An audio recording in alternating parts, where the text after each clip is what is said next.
जपा कुसुम संकासम काश्यपेयम महाद्युतिम तमोवरी सर्व पापघ्नम प्रणतोस्मि दिवाकर।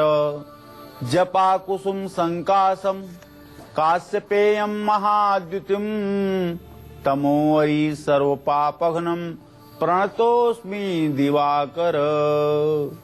ये भगवान सूर्य नारायण का पौराणिक मंत्र है। जो लोग प्रातःकाल भगवान सूर्य को अर्घ्य दे करके और इस मंत्र का 108 बार जप करते हैं, ऐसे लोगों के जीवन में न तो कभी चर्म रोग होता है और न ही कभी डिप्रेशन की समस्या होती है। यहाँ तक कि अगर आंखों की बीमारी हो और इस मंत्र को पढ़ करके आंखों को धो लिया जाए तो आंखों का नेत्र विकार भी ठीक होता है। इसमें संदेह नहीं करना चाहिए। सूर्य की उपासना से चर्म रोग, नेत्र रोग और डिप्रेशन और अवसाद जैसी स्थितियों पर काबू पाया जा सकता है। नमस्कार, आप देख रहे हैं काल चक्र। आपके साथ मैं हूं ज्योत्सना बेदी और मेरे साथ हैं प्रश्न कुंडली विशेषज्ञ पंडित सुरेश पांडे जी।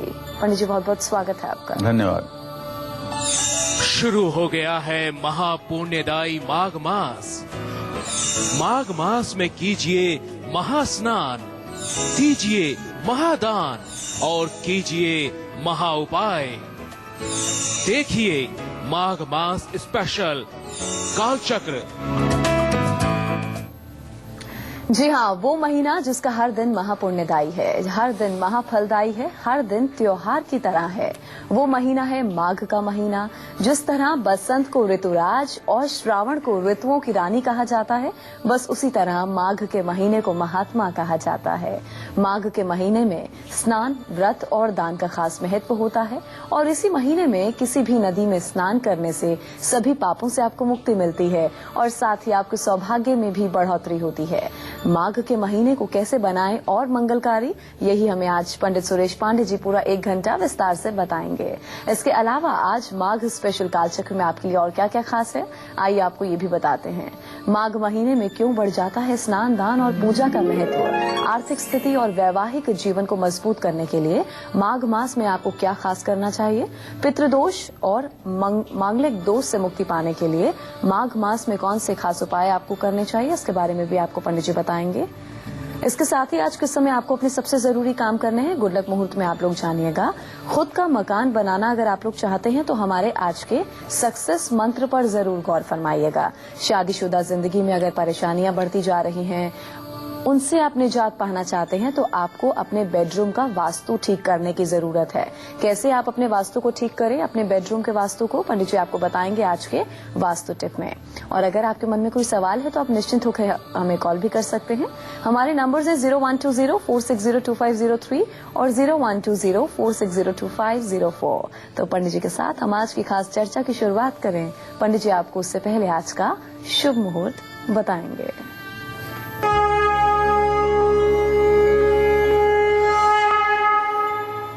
24 जनवरी 2016 दिन रविवार। आज माघ कृष्ण पक्ष की प्रतिपदा तिथि पूरे दिन रात रहेगी। पुष्य नक्षत्र रात 8:44 तक है। इसके बाद आश्लेषा नक्षत्र शुरू होगा। राहु काल शाम 4:30 बजे से 6 बजे तक। आज शाकंभरी देवी की जयंती है। माघ स्नान का नियम आज से शुरू हो जाएगा। आज से प्रयाग में कल्पवास वाले प्रवास करेंगे, स्नान करेंगे। आज वाहन खरीदने बेचने का भी शुभ मुहूर्त बना हुआ है। तो आज का शुभ मुहूर्त आपको पंडित जी ने बता दिया। चलिए अपनी चर्चा को हम शुरू करते हैं और सबसे पहले हम पंडित जी से जानते हैं शास्त्रों में माघ महीने का क्या महत्व बताया गया है और इसके साथ ही माघ महीने में क्यों स्नान, दान और पूजा का खास महत्व बढ़ता जाता है। पंडित जी आपको बताएंगे जी। गंगा सिंधु सरस्वती च यमुना गोदावरी च नर्मदा कावेरी सरयू महेंद्र तनया चर्मणवती वेदिका क्षिप्रा वेत्रवती महासुर नदी ख्याता चया गंडकी पूर्ण जलय समुद्र सहित कुर्वन्तु नो मंगलम। आज इन नदियों के स्मरण करने का कारण ये है कि जो लोग माघ में जाकर के संगम में, पवित्र संगम में गोता नहीं लगा सकते, वे लोग इन पवित्र नदियों का स्मरण करते हुए, यदि इन पवित्र नदियों का ध्यान करते हुए स्नान करेंगे और इन पवित्र नदियों का स्मरण करेंगे तो निश्चित रूप से पुण्य के भागीदार होंगे। वैसे तो एक वर्ष में 12 महीने होते हैं। जिस प्रकार से बसंत ऋतु को ऋतुओं का राजा कहा गया है, ऋतुराज कहा गया है, यहाँ तक कि भगवान श्री कृष्ण ने कहा है कि ऋतुओं में मैं बसंत हूँ। और वर्षा ऋतु में जो सावन का महीना है उसको ऋतुओं की रानी की संज्ञा दी गई है। उसी तरह से जो माघ का महीना है वो अपने आप में महात्मा कहलाता है। माघ मकर गतर बीजब होई, तीर्थ पति आव सब कोई। गोस्वामी तुलसीदास जी ने रामचरितमानस में लिखा है कि माघ के महीने में मकर राशि में सूर्य जब आता है तो उस समय तीर्थपति अर्थात तीर्थों के राजा जो प्रयागराज हैं, उनके पास यक्ष, गंधर्व, किन्नर, सुर, नर, नाग सभी देवी देवता और मनुष्य आकर के स्नान करते हैं और अपने प्रारब्ध के अनुसार पुण्य फल के भागीदार होते हैं। तो माघ मास की हर तिथि अपने आप में पर्व होती है। पद्म पुराण में वर्णन आता है कि हर पूजा करने से भी श्री हरि उतने प्रसन्न नहीं होते हैं जितना माघ के महीने में कल्पवास करके स्नान करने से श्री हरि प्रसन्न होते हैं। माघ मास की पूर्णिमा को जो व्यक्ति ब्रह्म वैवर्त पुराण का दान करता है उसे निश्चित रूप से ब्रह्मलोक की प्राप्ति होती है, इसमें कोई संदेह नहीं है। माघ मास में प्रयाग में स्नान करने से 10,000 अश्वमेध यज्ञ के समान फल प्राप्त होता है। पौष महीने की पूर्णिमा तिथि जो आज है से माघ मास की पूर्णिमा तिथि तक अर्थात आज से ठीक 1 महीने तक पवित्र नदियों में स्नान करने से सभी प्रकार के पाप ताप से मुक्ति मिलती है। जहाँ शरीर में ऊर्जा का संचार बढ़ता है वहीं आयुष्य की भी प्राप्ति होती है और आरोग्यता भी प्राप्त होती है। रूप, बल और सौभाग्य की प्राप्ति होती है। दरिद्रता और पाप का नाश होता है। माघ मास में त्रयोदशी से लेकर के पूर्णिमा तक ये 3 दिन अत्यंत पुण्य फलदायी माने जाते हैं।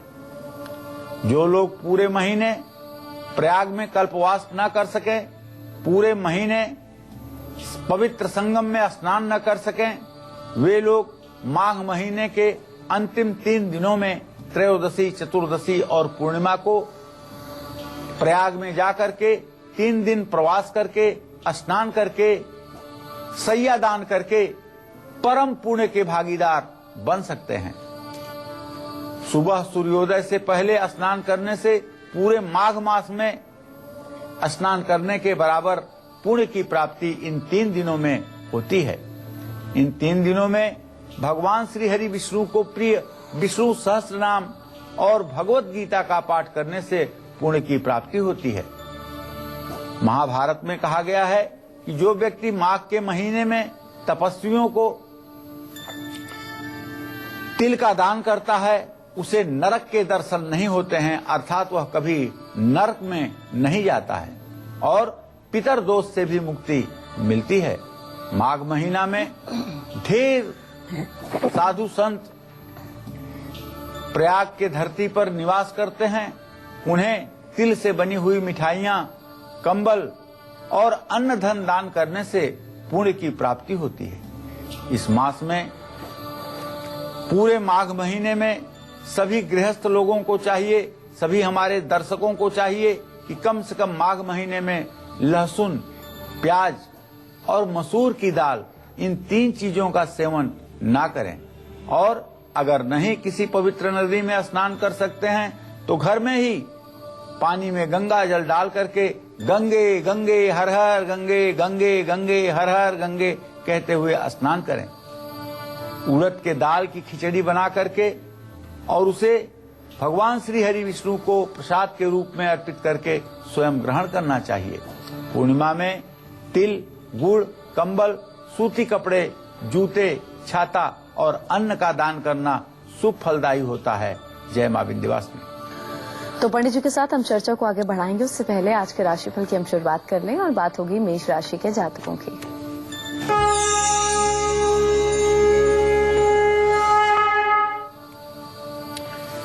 देखिए, मेष राशि के जातक जो विद्यार्थी हैं उनको अपने विद्याध्ययन के क्षेत्र में 100% सफलता मिलेगी और धन लाभ की पूरी संभावना बनी हुई है। पिता से सहयोग भी आज आपको प्राप्त होगा। आज आपको चाहिए ओम अंग अंगारकाय नमः का मंत्र जप करें, गाय को गुड़ खिलाएं, हनुमान चालीसा का पाठ करें। जय मां विंध्यवासिनी। वहीं आज के दिन को विशेष बनाने के लिए वृषभ राशि के जातकों को क्या खास करना होगा, आइए जानते हैं।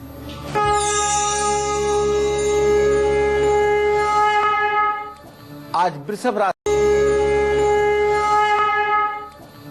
वृषभ राशि के जातकों को अपने मां का सानिध्य और सुख प्राप्त होगा। नया वाहन खरीदने का भी योग बना हुआ है और शिक्षा में भी सफलता मिलेगी। ओम सुं शुक्राय नमः का मंत्र जप करें, मां लक्ष्मी की पूजा करें और खीर का प्रसाद बांटें। जय मां विंध्यवासिनी। वहीं आज के दिन को मंगल में बनाने के लिए मिथुन राशि के जातकों को क्या खास करना होगा, इनकी आज की किस्मत के सितारे क्या कहते हैं, आइए आपको बताते हैं।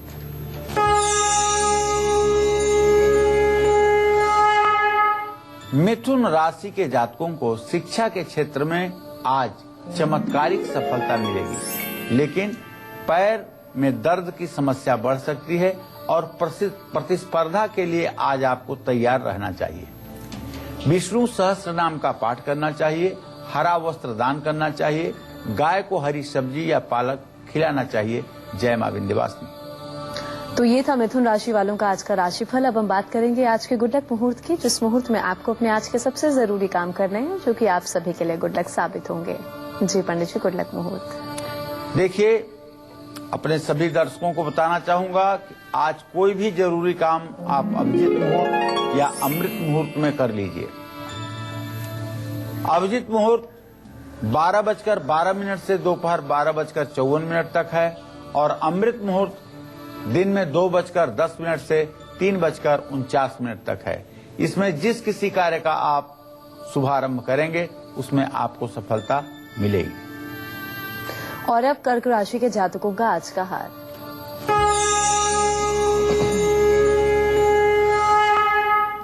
आज कर्क राशि के जातकों को बताना चाहूंगा कि आपका राशि स्वामी चंद्रमा आपकी ही राशि में विराजमान है और इस समय 10 अंश 20 कला पर उसकी स्थिति है।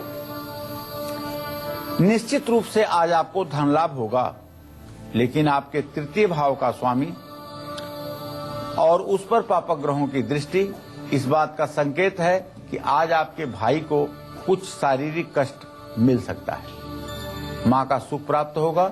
ओम सोम सोमाय नमः का मंत्र जप करें, जल से भरा बर्तन दान करें, शिवलिंग पर दूध चढ़ाएं। जय मां विंध्यवासिनी। चलिए अब हम पंडित जी के साथ चर्चा को बढ़ाते हैं। अगर आपकी फाइनेंशियल कंडीशन अच्छी नहीं है तो उसे मजबूत करने के लिए माघ के महीने में कैसे आपको सूर्य को अर्घ देना है और किस भगवान की आपको पूजा आराधना करनी है, आपको पंडित जी बताएंगे। जी पंडित जी बताइए। देखिए, आर्थिक स्थिति को मजबूत करने के लिए माघ महीने में 1 लोटा जल लीजिए, उसमें गुलाब की 3 पंखुड़ियां डाल लीजिए या गुलाब के 3 फूल डाल लीजिए और सूर्य को अर्घ दीजिए। ओम ब्रह्म स्वरूपिणे सूर्य नारायणाय नमः। लक्ष्मी नारायण की पूजा करिए, लाल चंदन और अक्षत मिला करके उनको तिलक करिए, अनार का भोग लगाइए। ओम नमो भगवते वासुदेवाय इस मंत्र का जप करिए। लाल कपड़े, मसूर की दाल, गेहूं का दान करने से आर्थिक स्थिति मजबूत होगी और मां लक्ष्मी का घर में अस्थायी वास हो जाएगा। जो लोग पूरे माघ के महीने में श्री सूक्तम के पाठ करते हुए गाय के घी से, चांदी के चम्मच से, तांबे के हवन कुंड में आम की लकड़ियां जला करके सुबह शाम शुद्धता के साथ हवन करते हैं, उनके ऊपर जन्म जन्मांतर तक महालक्ष्मी की कृपा बनी रहती है, इसमें संदेह हो ही नहीं सकता। तो माघ के महीने में किए उपाय कैसे आपकी हर परेशानी को दूर करें। ब्रेक के बाद आप सभी का स्वागत है माघ मास स्पेशल कालचक्र में। माघ महीने में किया गया स्नान, दान, व्रत, पूजा और उपाय आपको महापुण्य फल दिला सकते हैं, सभी दोषों से मुक्त करा सकते हैं और आपकी हर मनोकामना भी पूरी होती है अगर आप ये खास उपाय करते हैं, दान करते हैं और पूजा पाठ करते हैं। कैसे, यही हमें आज पंडित सुरेश पांडे जी बता रहे हैं। तो चलिए अपनी चर्चा को हम आगे बढ़ाते हैं और बात करते हैं उन लोगों की जिनकी मैरिज लाइफ अच्छी नहीं चल रही है, बात बात पर नोकझोंक होती रहती है। ऐसे शादीशुदा जोड़ों को माघ के महीने में कौन से उपाय जरूर करने चाहिए और क्या कुछ साथ में खास करना चाहिए, आपको पंडित जी बताएंगे। जी पंडित जी बताइए। देखिए, दाम्पत्य जीवन, वैवाहिक जीवन को सुखी बनाने के लिए जी आपको चाहिए कि माघ मास में जी एक लोटे में जल, हल्दी और अक्षत डाल करके सूर्य को अर्घ दीजिए और भगवान शिव अर्थात गौरी शंकर का पंचामृत से अभिषेक करिए। पीले रंग का वस्त्र जी अर्पित करिए। लाल चंदन का तिलक स्वयं भी लगाइए और पीले फूलों की माला भगवान श्री हरि विष्णु और गौरी शंकर को समर्पित कीजिए। मिठाई और फलों का भोग लगाइए। सुहागन महिला को सुहाग की सामग्री दान करिए। किसी देवालय में, मंदिर में ब्राह्मण और ब्राह्मणी को पीले वस्त्र दान करिए। मीठे चावल उनको दान करिए। इससे आपके वैवाहिक संबंधों में मधुरता आएगी और जीवन आपका सहज और सरल बना रहेगा। अगर आपके यहाँ पितरदोष भी है तो पितरदोष से मुक्ति पाने के लिए माघ मास में कैसे सूर्य को अर्घ्य देना है, कैसे पूजा करनी है, क्या दान करना है, ये सब मैं आपको बताऊंगा। पितरदोष से मुक्ति के लिए माघ के महीने में किया गया क्या उपाय आपके लिए फलदायी होगा, इस पर भी मैं आपके सामने अपना विचार रखूंगा। जी हाँ, तो पितरों की कृपा पाने के लिए आपको कैसे पितरों का तर्पण करना है आपको पंडित जी बिल्कुल विस्तार से बताएंगे। बस थोड़ा सा इंतजार आप लोग कीजिए। हम सिंह राशि के जातकों को उनका आज का हाल बताते हैं।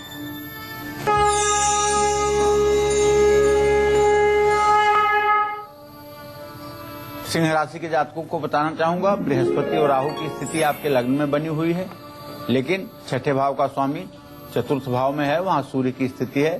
स्वास्थ्य में आपके सुधार की पूरी संभावना देखी जाएगी। प्रयास आपके सफल होंगे। टेक्निकल फील्ड से जुड़े हुए जो विद्यार्थी हैं उनके लिए आज सफलता का दिन है। आज आपको चाहिए कि राम दरबार का चित्र लगा करके किसी पवित्र नदी में स्नान करके राम दरबार की आप पूजा करें और कपूर से भगवान श्री हरि विष्णु की आरती करें। ओम घृणी सूर्याय नमः का 6 माला मंत्र जप कर लें तो जीवन धन्य हो उठेगा। जय मां विंध्यवासिनी। वहीं आज के दिन को सुखद और सफल बनाने के लिए कन्या राशि के जातकों को क्या कुछ खास करना है और किन बातों का खास ध्यान भी रखना है, आइए आपको बताते हैं।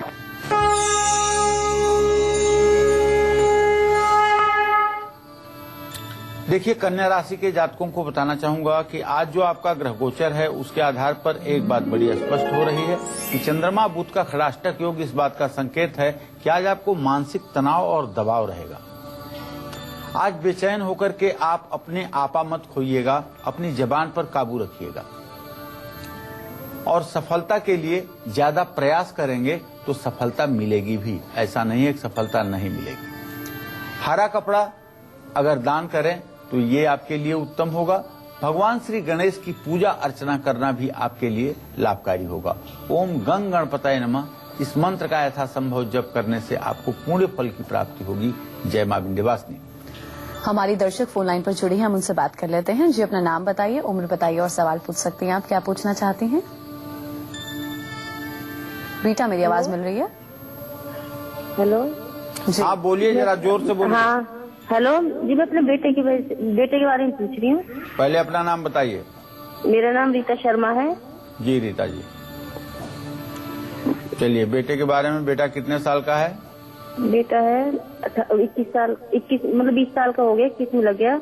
जी। 18 18 दिसंबर 1995 का बर्थ है उसका। जी। वो पढ़ता तो है वो, लेकिन कुछ कर नहीं रहा अभी। अभी क्या करेगा? 20 साल का लड़का है, अभी पढ़ता है तो सिर्फ पढ़ाई का ही काम करेगा ना। अभी तो उसकी पढ़ाई का ही काम होगा ना। आपके पंचम भाव का स्वामी शनि है और उससे पंचम भाव का स्वामी बुध है। बुध शनि की द्वितीय द्वादश स्थिति है। पढ़ाई में मध्यम श्रेणी का बालक है, ना बहुत अच्छे किस्म का है और ना बहुत खराब है, और मध्यम श्रेणी का बालक है। पढ़ाई करेगा, आगे चल करके सरकारी नौकरी का योग बनेगा। 24वें साल में सरकारी नौकरी पा जाएगा। चिंता मत करिए, भाग्य उसका बिल्कुल ठीक है।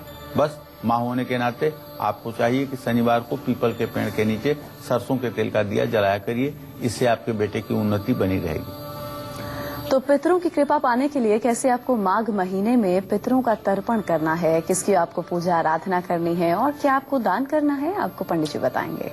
जी पंडित जी बताइए। देखिए, वैसे पितर दोष से मुक्ति के तो हमने आपको अब तक हजारों उपाय बताए। त्रिपिंडी श्राद्ध करना बताया, कुरुक्षेत्र, पुष्कर, गया, हरिद्वार में, काशी के पिशाच मोचन में आपको नारायण बलि, त्रिपिंडी श्राद्ध और तमाम प्रकार के श्राद्धों के बारे में हमने आपको जानकारी दी। लेकिन आप ये जान लीजिए, ये जो माघ का महीना है, ये पितरों को तृप्त करने के लिए सबसे उत्तम है। एक बार भर मकर नहाए, सब मुनीस आश्रमन सिधाए। एक बार प्रयाग की धरती पर पितर दोष से मुक्ति के लिए यदि उपाय कर दिया जाए तो आप विश्वास करिए, पितर दूध पीते हैं, अर्थात पितरों को मुक्ति मिल ही जाती है। पितर दोष से मुक्ति के लिए माघ के महीने में सुबह स्नान करके सूर्य को अर्घ जरूर देना चाहिए। एक तांबे के लोटे में जल लीजिए, फूल, जौ का आटा का पिंड बना करके पितृ तर्पण कीजिए। जरूरतमंद लोगों को अन्न का दान करिए और पंछियों को दाना डालिए। शालिग्राम भगवान की शिला अगर आपके पास हो तो उसकी विधिवत पंचामृत से पूजा करके और तुलसी समर्पित कीजिए और तुलसी के वृक्ष की भी माघ महीने में पूजा कीजिए। अस्पताल में गरीबों, अनाथों के लिए दवाई की व्यवस्था कीजिए और पितर दोष के कारण अगर आपके काम में आ रही रुकावट है तो निश्चित रूप से इस उपाय से दूर होगी।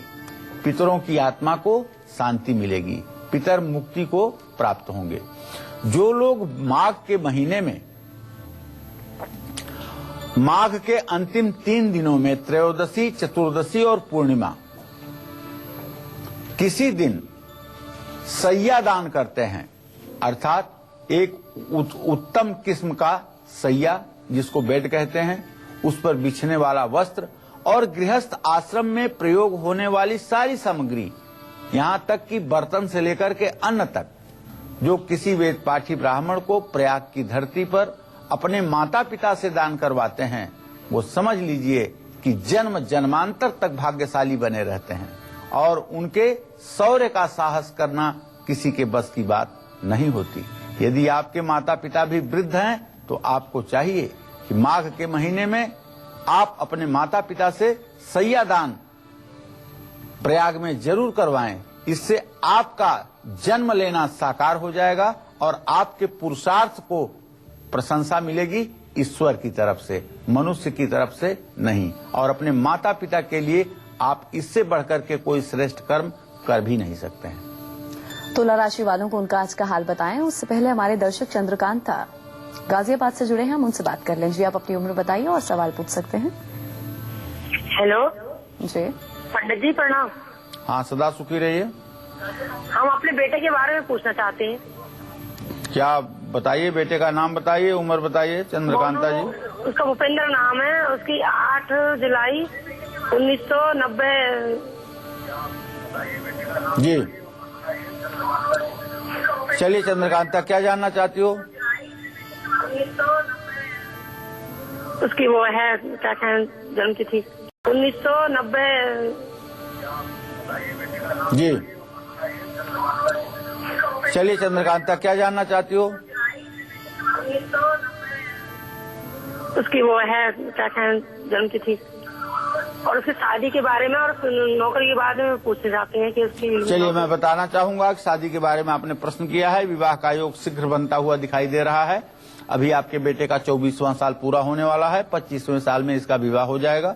जहां तक नौकरी का प्रश्न है चंद्रकांता, तो इसके विषय में बताऊं कि आपके पुत्र भाव का स्वामी चंद्रमा, दशम भाव का स्वामी मंगल, दोनों की चतुर्थ दशम स्थिति है। अभी नौकरी लगने में 4 से 5 महीने का विलंब बना हुआ है। बेटे को कहिए हनुमान चालीसा का रोज पाठ किया करे और मंगलवार को हनुमान मंदिर जाया करे। लड्डू और तुलसी के पत्ते ये हनुमान मंदिर में चढ़ाया करे। 4-5 महीने में अच्छी नौकरी मिल जाएगी और इस साल के अंत तक अच्छे विवाह का भी योग बन रहा है।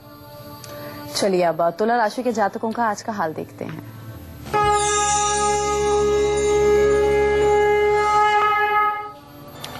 तुला राशि के जातकों को बताना चाहूंगा कि देखिए भाई, आपके राशि में इस समय मंगल की स्थिति है। आपके एकादश भाव में राहु आ गया है, तो आपके बड़े भाई को शारीरिक कष्ट मिल सकता है और थोड़ी सी पैसों की दिक्कत भी होगी, क्योंकि आपके ऊपर 7.5 भी चल रही है। लेकिन नई योजना बनाने में आप कामयाब रहेंगे।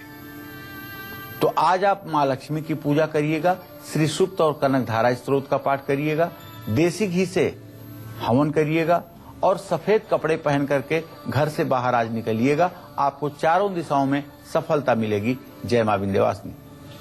तो माघ महीने में किए उपायों से कैसे मिलेगी आपको पितृदोष से मुक्ति, ये तो आपने जान लिया। लेकिन जो लोग मांगलिक दोष की वजह से बहुत परेशान हैं, उनको माघ मास में कौन से खास उपाय जरूर करने चाहिए और इसके साथ ही किसकी पूजा करनी है, उपायों के साथ और क्या क्या खास करना है, आपको पंडित जी बताएंगे। जी पंडित जी बताइए। देखिए, अगर मांगलिक दोष के कारण, वैसे तो मांगलिक दोष 67% लड़कों की कुंडली में और 67% लड़कियों की कुंडली में मांगलिक दोष होता है। इसलिए कभी कभी मैं देखता हूं कि गार्जियन जब सुनते हैं कि मेरा बच्चा मांगलिक है, अरे अब क्या होगा, इतने घबरा जाते हैं कि जैसे मंगल दोष न हुआ कोई बहुत बड़ा पहाड़ टूट रहा है। मंगल दोष 67% लड़के और लड़कियों की कुंडली में होता है, लेकिन ये 40% अपने आप स्वतः समाप्त हो जाता है। कभी राहु की स्थिति केंद्र में होने के कारण, कभी बृहस्पति की दृष्टि मंगल पर होने के कारण, कभी मंगल नीच का हो इसके कारण, कभी चंद्रमा शुक्र की द्वितीय भाव में स्थिति के कारण। इसलिए बहुत बुद्धिमान ज्योतिषी ही बता सकता है कि यह मंगल दोष प्रभावी है कि नहीं। और अगर सॉफ्टवेयर में देख करके, कुंडली के सॉफ्टवेयर में देख करके आपने डिसाइड कर लिया है कि मांगलिक दोष है, तो ये अधूरी बात है, क्योंकि परिहार ठीक ढंग से सॉफ्टवेयर में नहीं लिखे हुए हैं। तो मांगलिक दोष से पहली बात तो घबराने की बात नहीं है। मांगलिक दोष के तमाम परिहार कुंडली में ही मौजूद रहते हैं। तो मांगलिक दोष अगर सचमुच में है और उससे आप मुक्ति चाहते हैं, तो माघ महीने में सुबह स्नान करिए, सूर्य को अर्घ्य दीजिए और पीपल के पेड़ पर जल चढ़ाइए। पीपल के पेड़ में लाल सूती धागा क्लॉकवाइज 7 बार परिक्रमा करके बांधिए। भगवान शिव की स्तुति कीजिए, भगवान शिव का अभिषेक करिए और जरूरतमंद लोगों को लाल कपड़ा, चना और हलवा का दान करिए। मांगलिक दोष का बुरा प्रभाव इससे कम होगा और विवाह में आ रही रुकावट भी दूर होगी। अगर आप तीर्थराज प्रयाग में जा रहे हैं और मान लीजिए कि आपकी कन्या बहुत ज्यादा मांगलिक है, उसको किसी ने वैधव्य योग भी बताया हुआ है, तो ऐसे में प्रयाग में स्नान करने के बाद सीधा विंध्यवासिनी जाइए, विंध्याचल जाइए। वहां से 80 किलोमीटर की दूरी पर है। माँ विंध्यवासिनी को अपने बेटी से सिंदूर चढ़वाइए और मंगला गौरी का दर्शन विंध्याचल में करवाइए। ये 2 उपाय ऐसे हैं जो तत्काल विवाह भी होने में सहायता करेंगे और कन्या आजीवन सौभाग्यवती रहेगी। मंगल दोष का बुरा प्रभाव आदिशक्ति की कृपा से नष्ट हो जाएगा। और अब वृश्चिक राशि के जातकों का आज का राशिफल।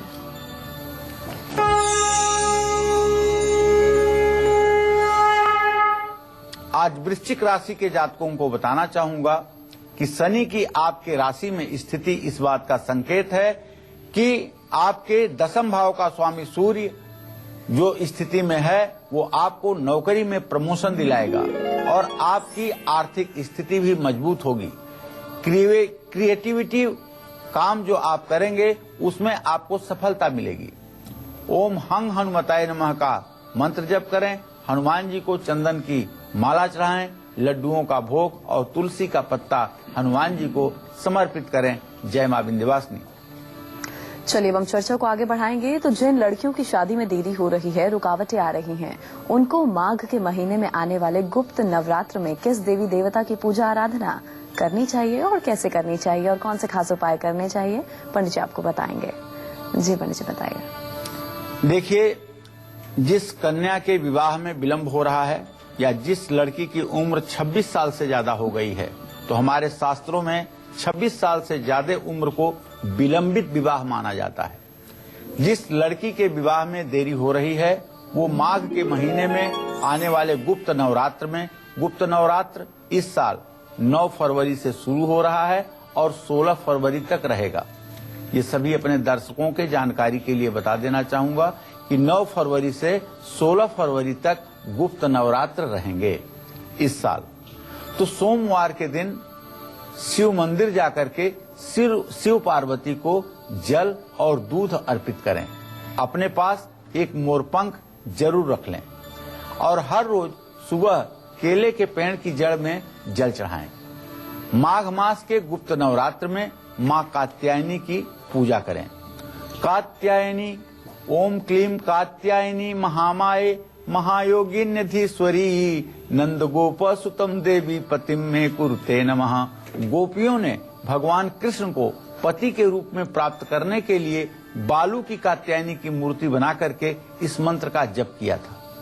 इस मंत्र के 41,000 जप करने से मनचाहे वर की प्राप्ति होती है कन्याओं को, इसमें कोई संदेह नहीं है। जो कन्या इस गुप्त नवरात्र में पूजा अनुष्ठान करके नित्य अर्गला स्तोत्र का पाठ करती है और मां दुर्गा की उपासना करती है, निश्चित रूप से ऐसे कन्या के जीवन में कभी किसी प्रकार का दुर्भाग्य नहीं आता है और सदैव सौभाग्यशालिनी होकर के इस लोक में मर्यादा के साथ अपना जीवन व्यतीत करती है। उसके बच्चे तेजस्वी होते हैं और उसे सम्मान की प्राप्ति होती है। तो वहीं आज के दिन को सुखद और सफल बनाने के लिए धनु राशि के जातकों को क्या खास करना होगा और किन बातों का खास ध्यान भी रखना होगा, आइए पंडित जी आपको बताएंगे।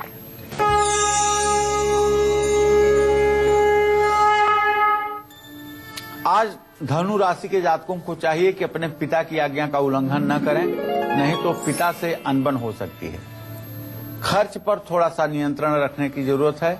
आज किस्मत आपके साथ है। ओम ब्रिंग बृहस्पताय नमः का मंत्र जप करें, केले के पेड़ की पूजा करें, केसर का तिलक लगाएं। जय मां विंध्यवासिनी। तो आपकी शादी को अगर कई साल हो गए हैं मगर अब तक आपको संतान की प्राप्ति नहीं हो रही है, संतान सुख नहीं मिल पा रहा है, तो माघ के महीने में कैसे आपको सूर्य को अर्घ्य देना चाहिए और क्या दान करना चाहिए, किस देवी देवता की पूजा करनी है, आइए आपको बताते हैं। जी पंडित बताइए। देखिए, संतान की प्राप्ति के लिए, संतान की कामना के लिए माघ के महीने में सुबह सुबह स्नान करिए, सूर्य को अर्घ्य दीजिए, संतान गौरी की पूजा करिए, दुर्वा, गुड़हल के फूल, सफेद चंदन, अक्षत, इत्र, सफेद कपड़े का दान करिए। किसी जरूरतमंद को आटा, चीनी, घी का दान करिए। और जानते हैं, इस गुप्त नवरात्र में आप ओम देवकी सुत गोविंद वासुदेव जगतपते देहि में तनयम कृष्णम त्वामहम शरणम गतः, इस मंत्र का 10,000 बार जप जरूर करिए। और अगर संभव हो तो वृंदावन बाके बिहारी मंदिर में जाकर के दर्शन पूजन एक बार इस माघ महीने में आप अवश्य करिए। और बाके बिहारी मंदिर में अगर आप जाकर के एक कोने में वहीं खड़े होकर के इस मंत्र का 108 बार वहां जप कर लेते हैं तो आप विश्वास करिए कि आपको चाहे जिस प्रकार के श्राप के कारण संतान प्राप्ति में विलंब हो रहा होगा, चाहे जिस प्रकार के रोग के कारण संतान प्राप्ति में विलंब हो रहा होगा, योगेश्वर कृष्ण की कृपा से सारी समस्याओं का समाधान आपको मिल जाएगा और आपके कुल का चिराग आपको मिल जाएगा, अर्थात आपके घर में किलकारियां गूंजेंगी। तो आज के सक्सेस मंत्र और वास्तु टिप के साथ पंडित जी से हम जानेंगे मकर, कुंभ और मीन राशि वालों को अपने दिन को सफल बनाने का अचूक और असली एक छोटे से ब्रेक के बाद आप देखते रहिए माघ मास स्पेशल काल चक्र।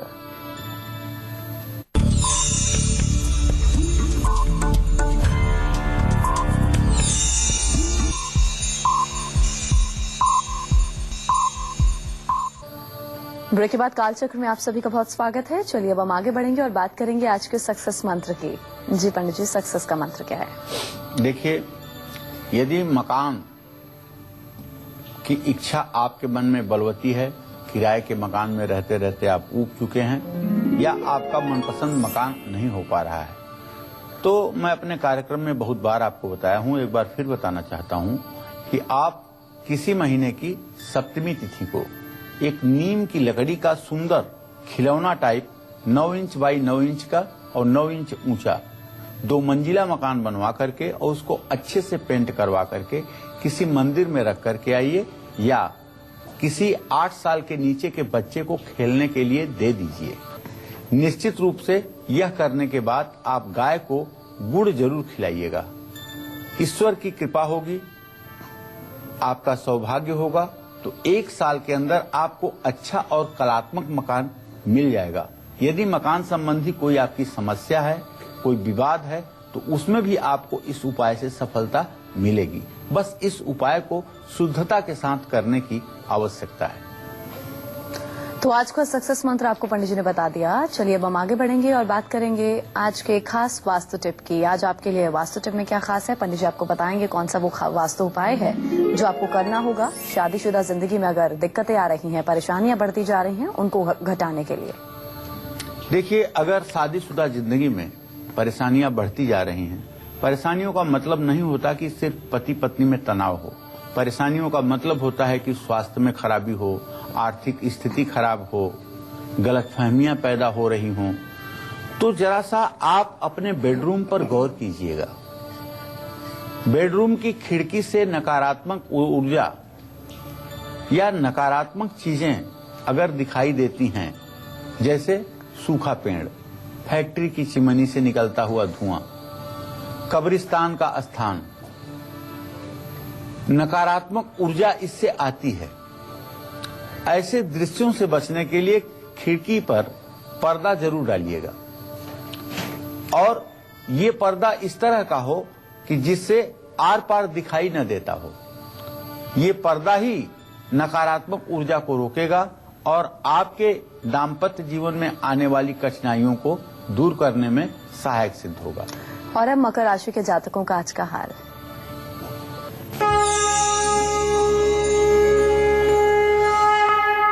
मकर राशि में सूर्य की स्थिति है, नई नौकरी मिल सकती है, जीविका के क्षेत्र में लाभ होगा और मानसिक स्थिति शांतमय रहेगी। सुंदरकांड का आपको पाठ करना चाहिए, हनुमान जी की पूजा करनी चाहिए और कौवे को रोटी खिलानी चाहिए। जय मां विंध्यवासिनी। और अब कुंभ राशि वालों की किस्मत का हाल।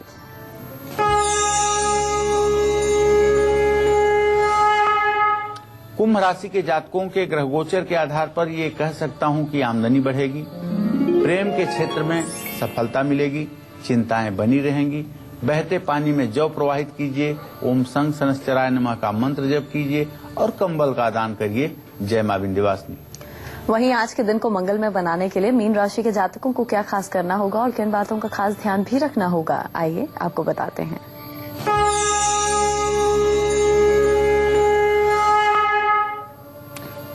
वहीं आज के दिन को मंगलमय बनाने के लिए मीन राशि के जातकों को क्या खास करना होगा और किन बातों का खास ध्यान भी रखना होगा, आइए आपको बताते हैं।